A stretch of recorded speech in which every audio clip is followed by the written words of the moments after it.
About something else and shift gears, and Sige, you started off on this row over public servants in political parties. The ODM party is protesting a move by UDA party to appoint public officers to party positions. Now, there's the party primaries that are coming up. There's an appointment of KRA boss Anthony Mwaura to head the National Elections Board, KPLC chairperson Joy Mudivo to the Internal Dispute Resolution Committee. They say it's a recipe for chaos. Are they justified? They are not justified. Okay. They are not at all. Why not? Because one, this is something that has been litigated in court. The issue about the definition of a public officer has been a subject of a lot of litigation. And there is a pronouncement in court as to who is a public officer. So if we were to strictly speak about the definition of a public officer, none of those two who have been appointed to head the NEB, that is the chairperson of Kenya Revenue Authority, Mwaura, and Joy Mudivo from Kenya Pipeline, Kenya Power and Lighting Company, are public officers. In law, they are not. That I can say with a lot of confidence. Why? The Katiba Institute case defined for us who a public officer is. The Supreme Court in the Fred Outer case defined for us who a public officer is. None of those two fits that particular definition. And to be very specific, let me even give you the example of the person who is fully cited, the chairperson of Kenya Revenue Authority, Mwaura, as the chairman of National Elections Board of the UDA party. Section 6 of the Kenya Revenue Authority Act says that a person to be appointed as a chairperson should not and must not be a public officer.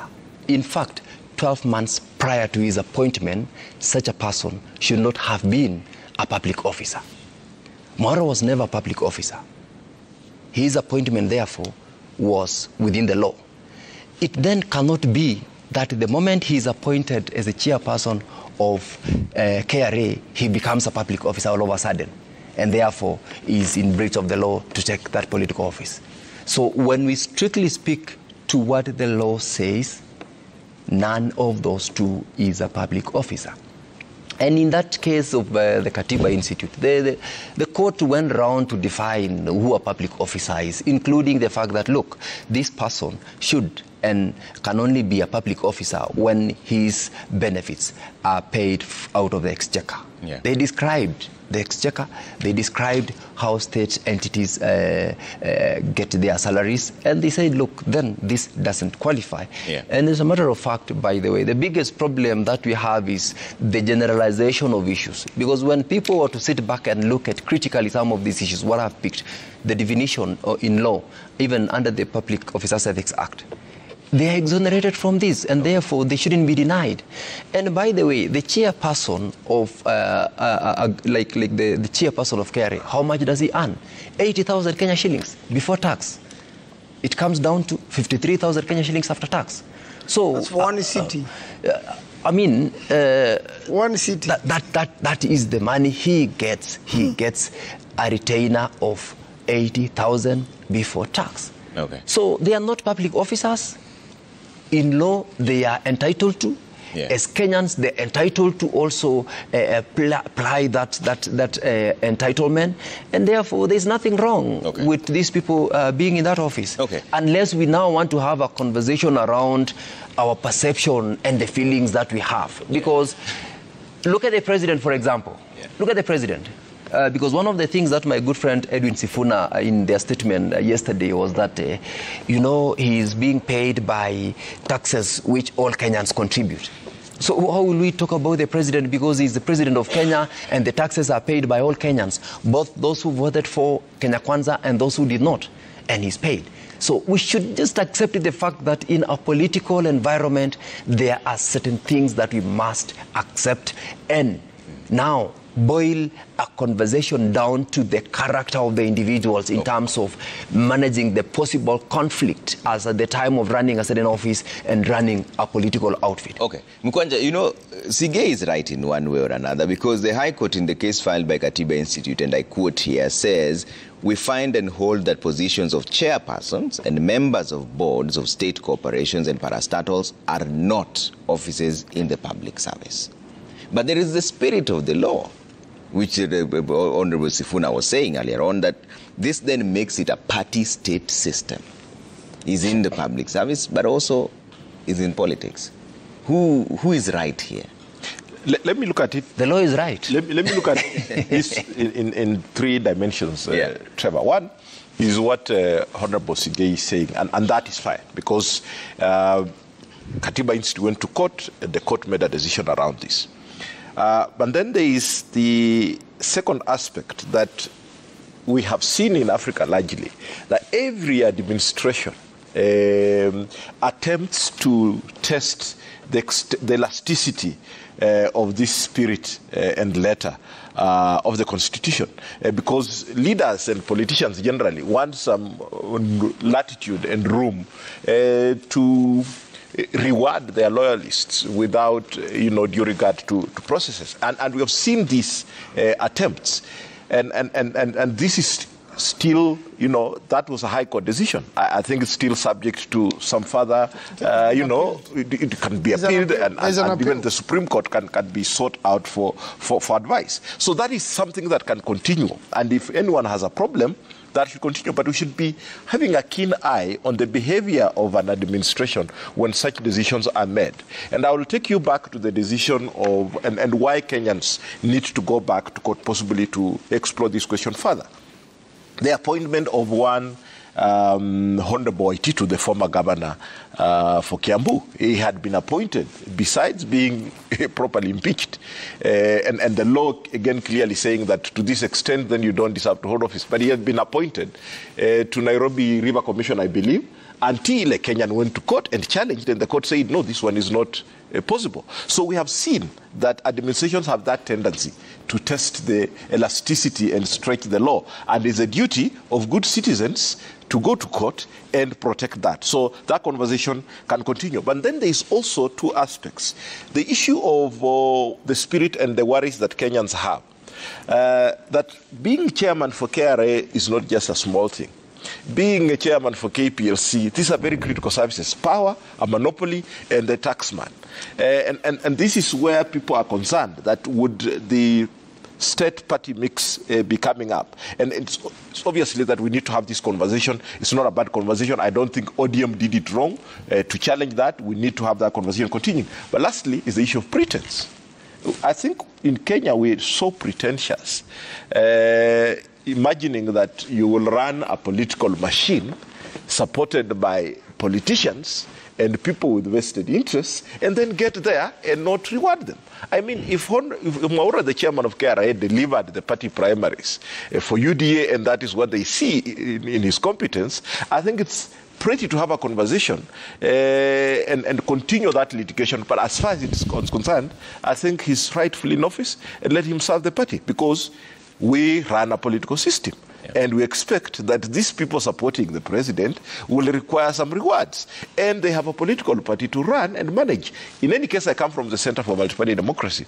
And we want these institutions in the political parties, the organs, to be competently run. If Mwaura will deliver UDA proper elections, and if Kenyans can go to court further to get interpretations on whether that is fine, I think it is okay. The court can make a decision on that. If Mwaura can step out of KRA, if the court determines so, and deliver good primaries, the country moves forward very progressively. Okay. Manzo, where's the problem here? Yeah. You know the Katiba Institute case was talking of public service. You know, public service means public service commission, meaning you've been hired through that process. Yeah. And that is a little bit different from... No, Manzo. Let's read the case. Well, everyone has a time to look through this, but I want to agree with Sifuna in that if you are the chair of KRA, and you are supposed to chair, and KRA is a very important body in collecting taxes, and we are raising a lot of money, by the way, which we cannot account for.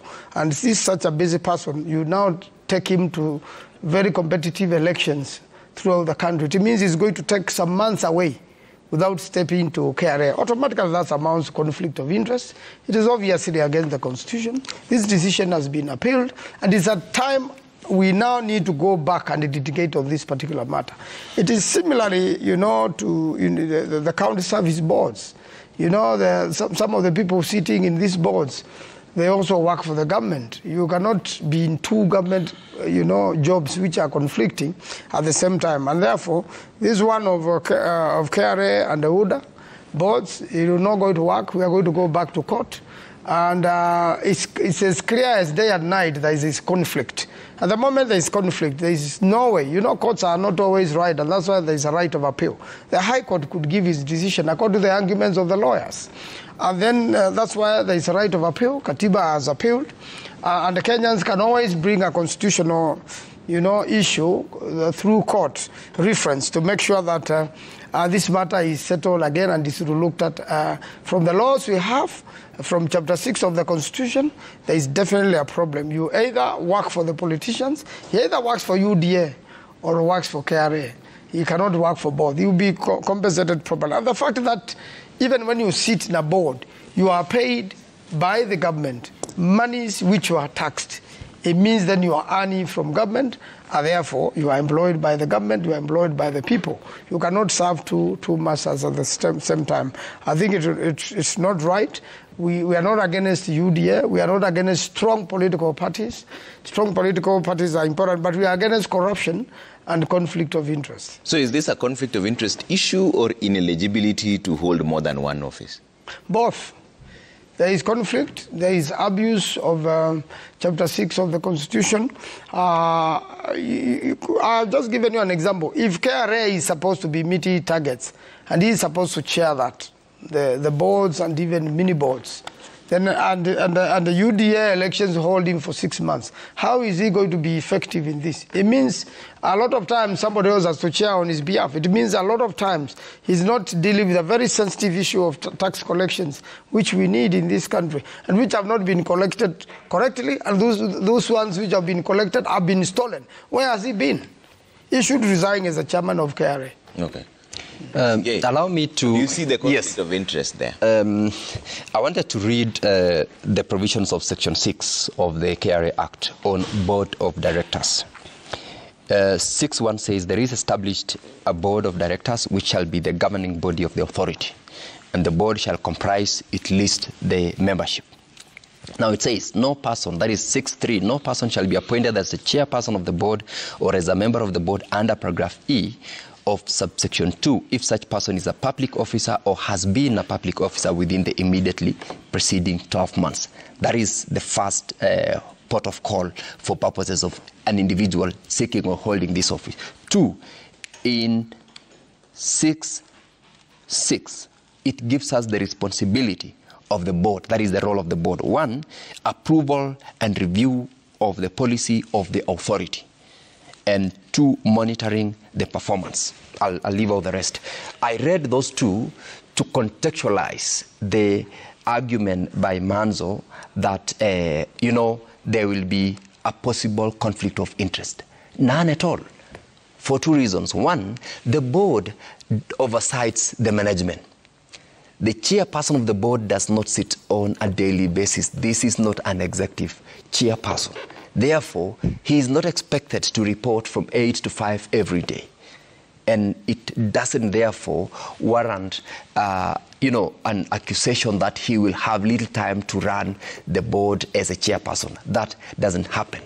2, then, is the fact that since the management comprise competent technical persons, any other responsibility of Kenya Revenue Authority in collection of taxes to meet the targets and also in oversighting to make in controlling to make sure that whatever is collected is utilized for the purpose it's expected, does not arise by the fact that the chairperson is engaged on something else.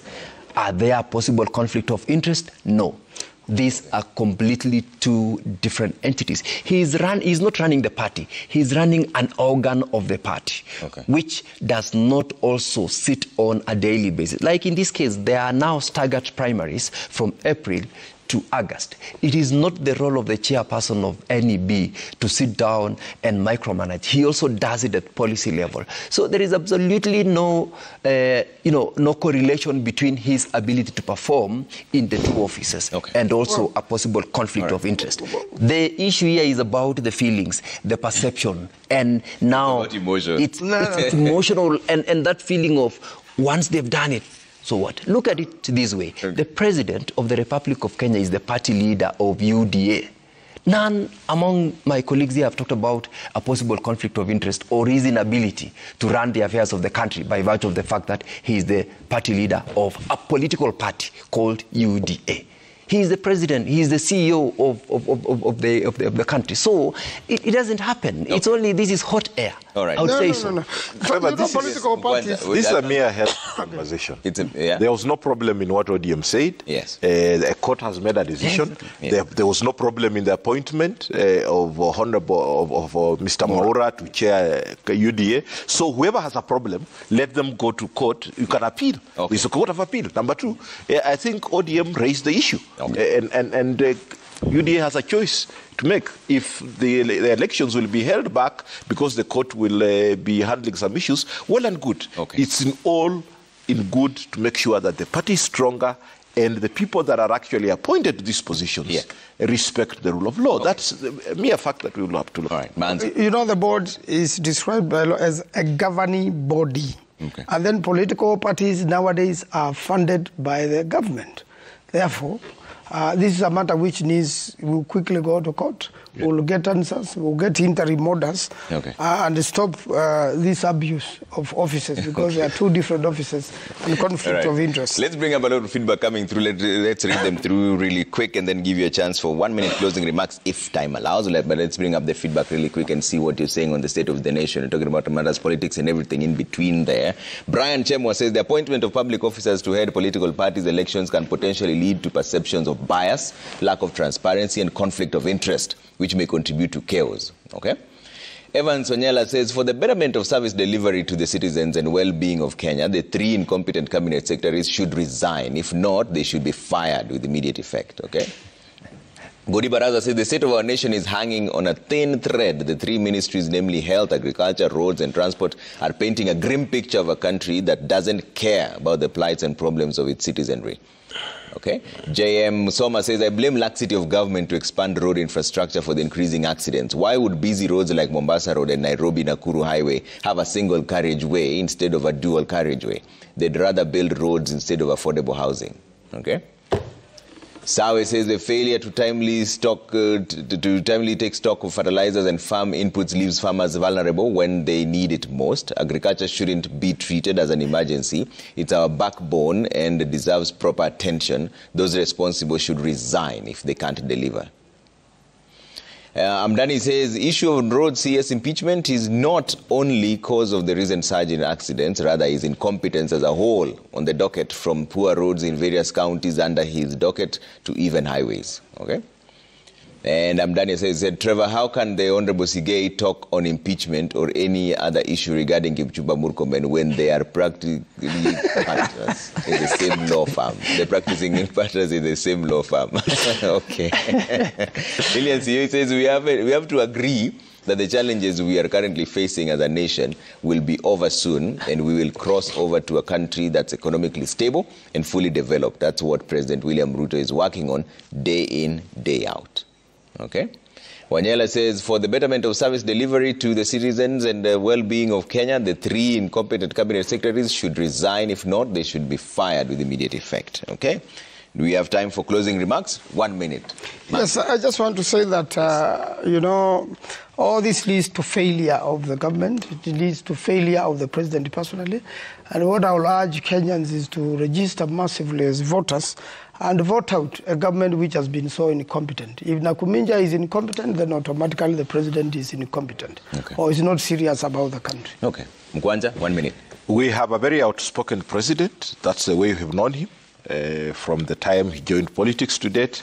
I think we want him to come out and lead from the front in addressing the health crisis, and more importantly, the fertilizer. For the fertilizer one, if indeed they are fake fertilizers, Honorable Linturi should be asked to step aside, and if found to have lied to Kenyans, there is no fake fertilizer, and indeed there is, he should be given lighter duties.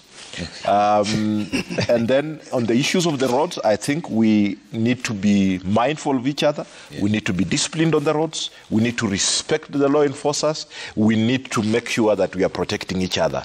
The basic driving rule when you go to driving school is that there's only one sane driver on the road, and that sane driver is you. So let's take that advantage, and then really, finally, party elections are important.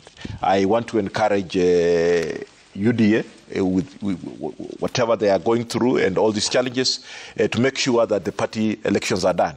To remind you, URP and TNA governed this country for 10 years without doing party elections.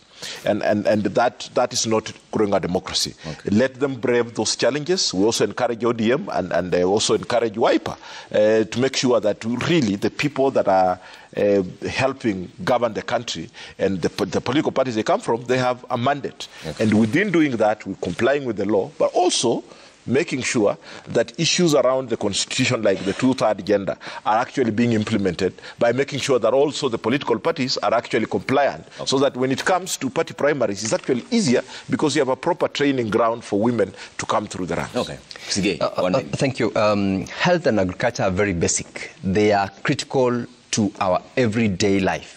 And I believe that the whole government approach, especially on the aspect of the striking doctors, will very soon resolve the stalemate that we are in, so that our doctors can go back to work and the public are served. The aspect on the agriculture, in terms of the fake fertilizers, is equally very, very critical. Okay. In the shortest time possible, we should be able to resolve this issue so that farmers can get back to get the right fertilizers. Okay. And it is only during this time that we're saying these small bottlenecks to growth of economy and sustenance of the performance of the government is going to be achieved. Right. I look forward to that as soon as possible. Thank you so much for making time, gentlemen. Honorable Dan Manzo, Senator for Makueni, Honorable Hilary Sigei, Senator for Bomet, and Franklin Mkwanja, Executive Director, CMD.